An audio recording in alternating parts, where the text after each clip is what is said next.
Nagsisimula ang kwento nang nakikita natin ang ating pangunahing karakter na namimili sa grocery store, habang naririnig niya ang balita na noong mga nakaraang araw maraming kaso ng animal injuries ang nangyayari sa Z-City. Pinapaalalahanan ang mga mamamayan na manatili lamang sa kanilang mga bahay kapag gabi. Sinabi rin na ang mga kinauukulan daw ay nag-iimbestiga na sa kasalukuyang nangyayari sa kanilang lugar, kaya't inaanyayahan sila na huwag magpanik.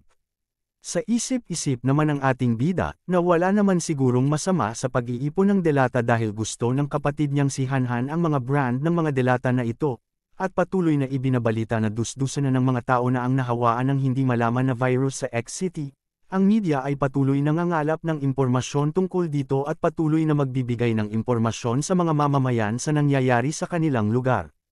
Sinabi naman ng isang tsismosa na ang lolo sa Lee family na karaniwang malakas at nang nakaraan lang ay sinugod sa ospital ay agarang namatay. Inaakala naman ng isa pang tsismosa na baka ang dahilan kung bakit ito namatay ay dahil sa kumakalat na virus na influenza. At pinag-usapan naman nila na marami na ang namamatay sa virus na ito, ngunit wala pa ring nalalaman na sagot ang gobyerno para malutas ang influenza. Sabi pa ng isa na ang mundo sa panahon ngayon ay hindi na payapa. Habang nagchichismisan ng mga ito makikita naman natin ang ating bida na nakikinig lamang sa pinag-uusapan nila. At matapos iyon inilagay na ng ating bida ang kanyang mga napamili sa likod ng kanyang truck, at naghahanda ng umalis.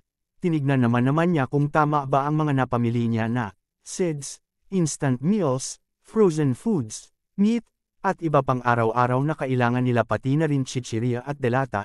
Napagtanto niya na kailangan niya na lang dagdagan ng gasol ang kanyang sasakyan at pwede na siyang umuwi pabalik sa kanyang bahay. Naisip niya na kailangan niyang bilasan ang pag-uwi upang mapagluto niya ang kapatid niya na si Hanhan, at kailangan niya pang asikasuhin ang USA na nahuli niya kaninang umaga. At umalis na nga siya sakay ng kanyang truck habang daladala ang mga groceries na pamili niya. Bigla namang mayroong tumawag sa ating bida at kinumusta siya nito. Tinanong naman ng babae kung napag-isipan na ba nito ang inaalok niya. Sabi ng babae na kaya niya siyang hanapan ng trabaho at taas noo pa rin siyang maharap ang mga tagalabas. Ngunit pinutol ng ating bida ang kanyang suhestyon, sinabi niya na hindi niya ipapadala sa ampunan si Hanhan. Galit na sabi naman ng babae na ni hindi man lang kadugo ng ating bida si Hanhan. Sinabi ng babae na kung may daladala siyang babae na yan ay huwag na lang nilang ituloy ang kanilang kasal. Pinagtanggol naman ng ating bida si Hanhan at isa daw itong mahalagang miyembro ng kanyang pamilya. Nanggagaliti naman ang kupal na syota ng ating bida, na bakit daw siya mag-aalaga ng anak kung wala naman siyang mapupurat. Sinabi rin ng babae na marami na siyang paakit ng tanggap sa ating bida. Kung hindi niya siseryosohin, maghiwalay na lamang daw sila, sabi ng kupal na babae. Huwag na lamang daw nilang ituloy ang kasal kung ganyan lang rin. Pagalit na sabi naman ng ating bida na pumapayag na silang dalawa ay maghiwalay. Nang hindi namamali ng ating bida na meron ng papalapit sa harapan ng kanyang sasakyan. At bigla-bigla ang sasakyan niya ay tumama sa isang hayop, at napamura ang ating bida dahil dito. Makikita naman ang talsak ng dugo ng hayop na kanyang nabangga. Pagtatakang sinabi ng bida na bakit papunta ang hayop na iyon direktang sa harapan niya, inisip niya kung aso ba ang kanyang nabangga.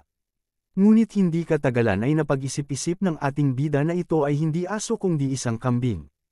At makikita na ang kambing ay tila parang isang zombie, dahil sa pula nitong mata at dugo sa kanyang katawan, ngunit ito ay nakakalakad pa rin ng diretsyo.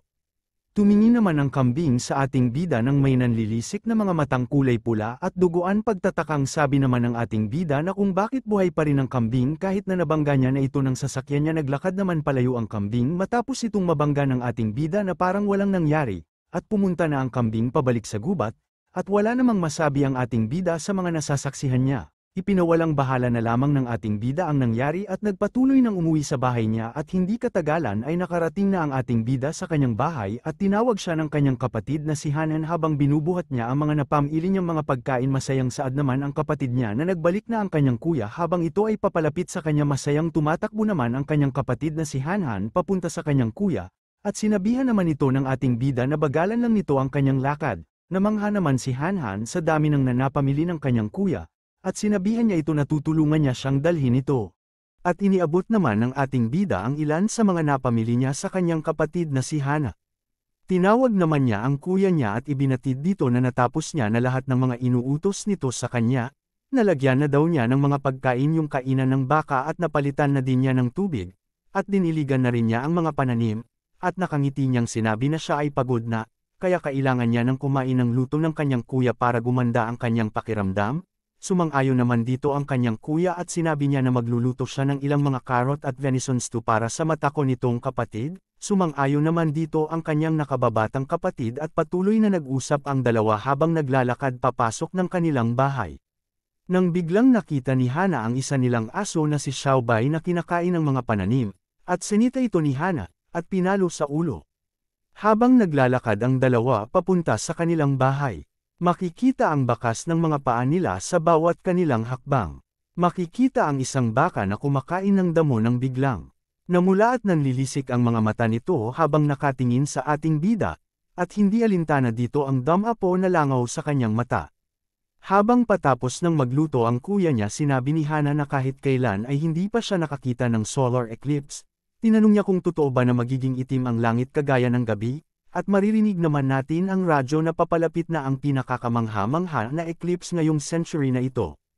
At nang pagkaatapos maluto ng kanyang kuya, agad-agad din silang kumain, at sinabi din ni Hana na hindi lang magaling maghahunting ang kuya niya kundi magaling din ito magluto.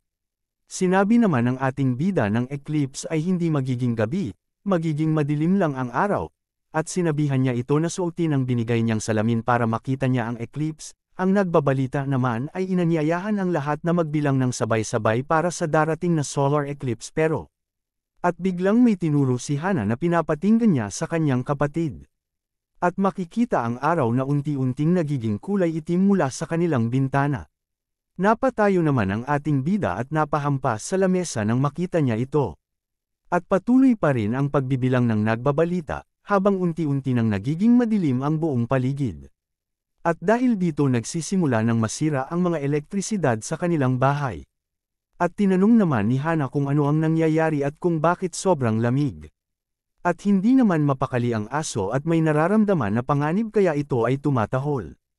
At tuluyan na ring huminto ang radyo na kanilang pinakikinggan nang matapos itong magbilang ng 10 hanggang 1. Itinuro naman ni Hana ang nakita niya sa labas ng bahay. Makikita rin na bumabagsak ang mga nyebe sa labas kahit na kanina lang ang panahon ay maaraw. Sinabi naman ng ating bida kay Hana na pumasok sa loob kasama ang mga aso at huwag lalabas. Titignan lang nila ni Xiaohei kung ano ang nangyari sa mga alaga nilang kambing. Napamura naman ang ating bida dahil sa papalit-palit na panahon, at tinanong niya ang kanyang alagang aso kung ayos lang ba ito. Habang nakikita naman ng bida ang sobrang lakas na nyebe at hangin at sinubayan pa ng kadiliman ng lugar, napakagat na lang ito ng kanyang labi sa inis. Makikita naman sa likod ng ating bida na may nakasunod ditong baka habang ito ay hindi niya napapansin, ang baka ay papalapit ng papalapit.